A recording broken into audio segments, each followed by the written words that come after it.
Morning बच्चों।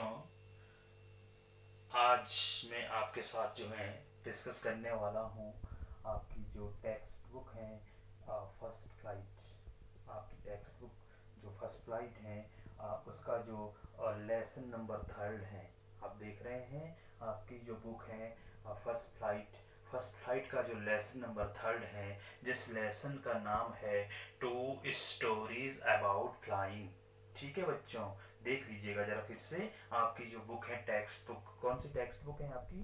First flight जो है उसका जो तीसरा लेसन है जिसका नाम है टू स्टोरीज अबाउट फ्लाइंग। इसको मैं आप सबके साथ जो है डिस्कस करने वाला हूँ।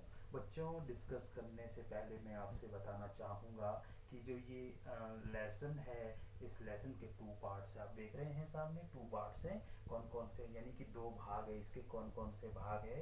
पहले भाग की अगर हम बात करें तो आप देख रहे हैं हिज फर्स्ट फ्लाइट। ठीक है, हिज फर्स्ट फ्लाइट इसका पहला भाग है।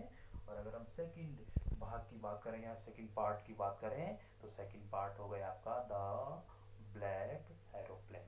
तो आज मैं आपके साथ डिस्कस करने वाला हूँ इसका फर्स्ट पार्ट। कौन सा? His first flight. किसका फर्स्ट पार्ट?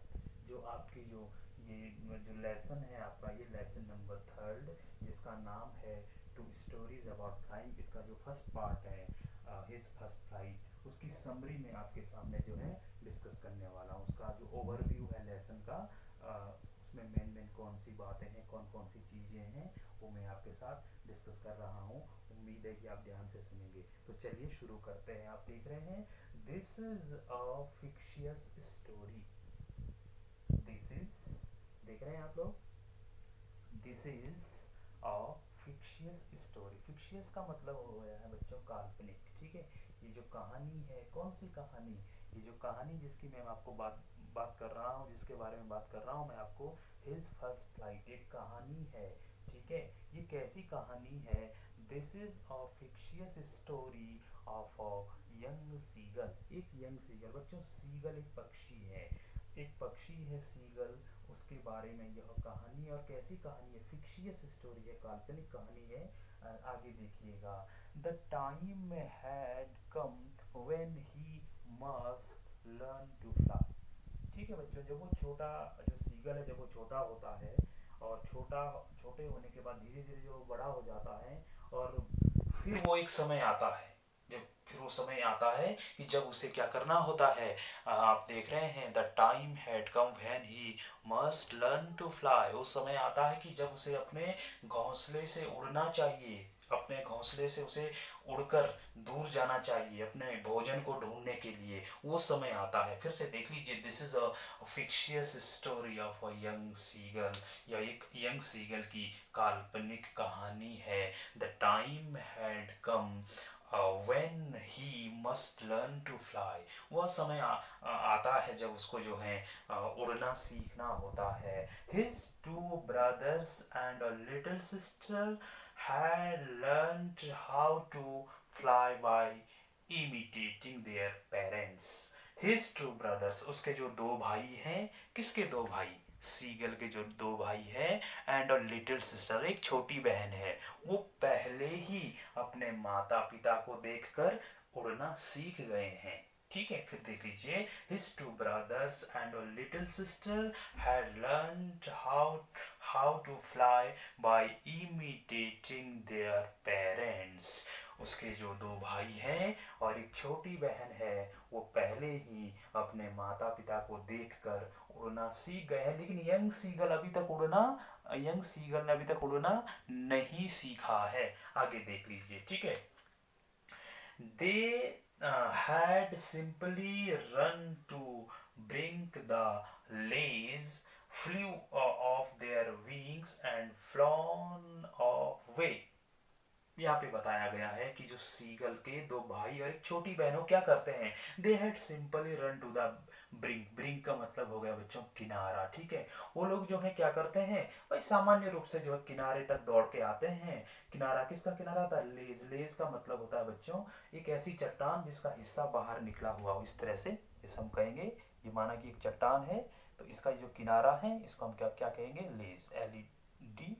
ये लेज हो गए, ठीक है। वो क्या करते हैं, दौड़ कर आते हैं सीधा, अब जो बाहर उभरी हुई जो निकली हुई चट्टान है वहां तक दौड़ कर आते हैं, कौन, सीगल के दो भाई और एक छोटी बहन दौड़कर बाहर यहाँ तक इस किनारे तक आते हैं और फिर क्या करते हैं, फ्लू ऑफ देयर विंग्स, अपने पंखों को फड़फड़ाते हैं, एंड फ्लॉन ऑफ वे, और अपने रास्ते में उड़ जाते हैं, ठीक है। But the young seagull come to the brink and try to fly in the air. Young seagull भी ऐसा करता है जैसे उसके दो भाई और उसकी बहन कर रहे हैं, वो भी करता है, वो भी क्या करता है, देखिए क्या करता है। But the young seagull come to the brink, brink मतलब किनारा, किसका किनारा, लेज का किनारा, लेज मतलब क्या हुआ, बाहर निकली हुई चट्टान का किनारा, ठीक है। But the young seagull came है वो, came to the brink and try to fly in the air, वो भी आता है किनारे तक और हवा में उड़ने की कोशिश करता है। ही बीकम एफ्रेड, लेकिन वो डर जाता है। जब वो दौड़ता है, यहाँ से दौड़ता है और यहाँ तक पहुंचता है, लेकिन यहाँ तक जब वो उड़ने ही वाला होता है तो वो डर जाता है, डर जाता है, वो भयभीत हो जाता है। ही फेल्ट, वो महसूस करता है, ही फेल्ट, वो महसूस करता है, या उसने महसूस किया, sure that if he try to fly he would fall into the sea below. उसे यह लगता था कि अगर मैं उड़ जाऊं, अगर मैं उड़ूं, उसे यह निश्चित रूप से उसने यह मान लिया था, अगर मैं उड़ूं तो मेरे जो पंख हैं वो मुझे सपोर्ट नहीं करेंगे और मैं क्या हो जाऊंगा कि नीचे जो एक समुद्र था, समुद्र, महान समुद्र था, कि मैं जाके सीधा कहाँ पे गिर जाऊंगा, समुद्र में गिर जाऊंगा। क्योंकि वो उसे यह मतलब उसने यह मान लिया था कि अगर मैं उड़ूंगा तो मेरे पंख मुझे सपोर्ट नहीं करेंगे और मैं समुद्र में गिर जाऊंगा, इसलिए वह यहाँ से आगे नहीं बढ़ पाता था, ठीक है। If he try to fly he would fall into the sea below, so he ran back to his hole on the ledge. इसलिए वो क्या करता था, वापस अपना जो होल उसका था जहाँ पे वो रहा करता था, वापस जो है वापस दौड़ जाता था और अपने जिस होल में भी वो रहता था ना, जहाँ पे उसका घोंसला था, उसमें वो चला जाता था, ठीक है ना। ऐसा वो करता था। He would fall into the sea, so he ran back to his hole on the ledge. इसलिए वो चट्टान के उस होल में वापस चला जाता था। इससे आगे उड़ने के लिए उसके पास हिम्मत ही नहीं थी, क्योंकि उसने मान लिया था कि जो मेरे पंख हैं वो मुझे सपोर्ट नहीं करेंगे, और जब नहीं करेंगे तो मैं जैसे ही इस चट्टान के किनारे से उड़ूंगा, मैं समुद्र में गिर जाऊंगा। His parents came to take him along with them. उसके जो पेरेंट्स हैं वो आते हैं उसको अपने साथ ले जाने के लिए, उसे कहते हैं कि आइए उड़िए, हमारे साथ उड़िए, वो ये कहते हैं। His parents come to take him along with them, but he refused to fly. उसके माता पिता कहते हैं कि चलिए आइए हमारे साथ उड़िए, लेकिन वो उड़ने से क्या कर देता है, मना कर देता है। लिखा है ही रिफ्यूज टू फ्लाई, उड़ने से मना कर देता है। क्यों उड़ने से मना कर देता है, जैसे हमने पढ़ा, ही बीकेम एफ्रेड, क्योंकि वो भयभीत था। उसने यह मान लिया था कि मेरे जो पंख हैं वो मुझे सपोर्ट नहीं करेंगे, और जब पंख सपोर्ट नहीं करेंगे तो मैं सीधा नीचे जाकर गिर जाऊंगा, ठीक है। They threatened that he would starve on the leaves. उसके माता पिता उसे चेतावनी देते हैं कि अगर वो उड़ेगा नहीं तो इस चट्टान पर, जो है इस चट्टान के किनारे पर या फिर इस होल में वो भूखा मर जाएगा। They threatened that he would starve on the leaves. अगर वो नहीं उड़ेगा तो क्या होगा, उसको वहां खाना नहीं मिलेगा, वो भूखा मर जाएगा। But the bird was too afraid to move, लेकिन बर्ड जो था, वो वर्ड किसके लिए यूज किया गया बच्चों, सीगल के लिए यूज किया गया। लेकिन सीगल इतना डरा हुआ था कि वो उस चट्टान के किनारे से आगे हिल भी नहीं सकता था, जा भी नहीं सकता था, क्योंकि वो डरा हुआ था, ठीक है। ये आपने समझा। आगे देखें, 24 आवर्स पास्ट, 24 घंटे बीत गए थे।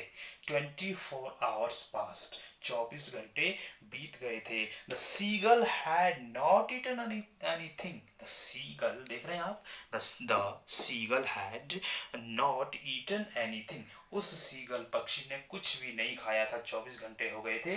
He began to feel very hungry, उसको बहुत भूख लगी हुई थी। He began to feel very hungry, उसे बहुत भूख लगनी शुरू हो गई थी, क्योंकि उसने पिछले 24 घंटे से कुछ नहीं खाया था। He saw his mother sitting on the plateau. प्लेटू भी एक चट्टान होती है बच्चों, प्लेटू जिसको पठार कहा जाता है, ठीक है। ही सॉ मतलब देखा है, he saw his mother sitting on a plateau, उसने अपनी माँ को देखा जो एक चट्टान पर बैठी हुई थी। She was eating a fish, वो एक मछली खा रही थी, ठीक है। उस सीगल ने तो 24 घंटे से कुछ नहीं खाया था, और जब उसने देखा कि उसकी जो मदर है वो एक प्लेटू पर बैठी हुई है, चट्टान पर बैठी हुई है और मछली खा रही है, the site increased his hunger, इस दृश्य ने उसकी भूख को और बढ़ा दिया, क्योंकि देखो ऑलरेडी वो 24 घंटे से भूखा था, और फिर वो अपनी माँ को देख रहा था कि वो मछली खा रही थी, तो भोजन को देखकर या मछली को देखकर उसकी जो भूख है वो और ज्यादा बढ़ गई। He pleaded her mother to give him some food, उसने अपनी मम्मी से कहा कि मुझे भी कुछ खाना दे, मुझे भी कुछ खाना दे, क्योंकि मुझे बहुत भूख लगी है, पिछले 24 घंटे से मैंने कुछ नहीं खाया है। The mother looked at him derisively, लेकिन जो मदर है ना, वो मदर, उसकी जो मदर है वो उसकी तरफ देखती है जब वो फूड मांगता है, जब वो भोजन मांगता है अपनी मदर से, लेकिन उसकी जो मदर है वो उसे डेराइसिवली का मतलब हुआ वो जो है उपहास पूर्वक या फिर तिरस्कार तिरस्कार करते हुए उसकी ओर देखती है, कि मतलब क्योंकि वो चाहती थी कि वो खुद उड़े, क्योंकि उसके जो सारे बच्चे थे वो उड़ गए थे और वो खुद अपना भोजन जो है प्राप्त कर रहे थे, लेकिन सीगल अभी भी जो है उड़ नहीं पा रहा था। तो तिरस्कार की दृष्टि से या फिर ऐसा हम कहेंगे कि उपहास पूर्वक उसकी जो मदर है वो उसकी ओर देखती हैं। बट द नेक्स्ट मोमेंट, लेकिन अगले ही क्षण में पहले वो तिरस्कार की दृष्टि से या फिर उपहास पूर्वक अपने उस छोटे सीगल की ओर देखती हैं, लेकिन बट द नेक्स्ट मोमेंट, अगले ही क्षण में, she picked up a piece of fish, वो एक मछली का टुकड़ा उठाती है एंड फ्लू टुवर्ड्स हिम, और उसकी ओर उड़ जाती है, ठीक है। अगले ही क्षण में वो क्या करती है, एक मछली का पीस उठाती है और उसकी ओर उड़ जाती है। इससे आगे क्या होता है, बहुत ही इंटरेस्टिंग कहानी है बच्चों, इंपॉर्टेंट भी है। इससे आगे क्या होता है मैं आपको अगले पार्ट में आपसे जरूर बताऊंगा। उम्मीद करता हूँ कि आपको समझ में आया होगा, और अगर समझ में आपको नहीं आया है तो ज़रूर कमेंट करें, लिख कर भेजें, ठीक है, कि ये मुझे समझ में नहीं आया सर, जो भी वर्ड आपको नहीं आता है मैं आपको पूरा प्रयास करूँगा कि आप जो है आपको मैं अच्छे से समझा सकूँ। बच्चों आप देख रहे हैं जैसे कि आजकल जो है हमारी स्कूल बंद है और हम आपको जो है ऑनलाइन ही मतलब ऑनलाइन स्टडी हम आपसे करवा सकते हैं, इसलिए मैंने अपने घर पे ही जो है एक बोर्ड लगा लिया है, अपने घर पे एक वाइट बोर्ड लगा लिया है, और वहीं यहीं से जो है वीडियो बनाकर मैं आप तक पहुंचाने का प्रयास कर रहा हूं। उम्मीद करता हूं कि मेरा ये प्रयास सफल होगा, और फिर भी अगर कोई कमी रह जाएगी तो ज़रूर बताइएगा, जो मुझसे प्रयास होगा एक शिक्षक होने के नाते मैं ज़रूर करूँगा। आज के लिए इतना ही, धन्यवाद, नमस्कार।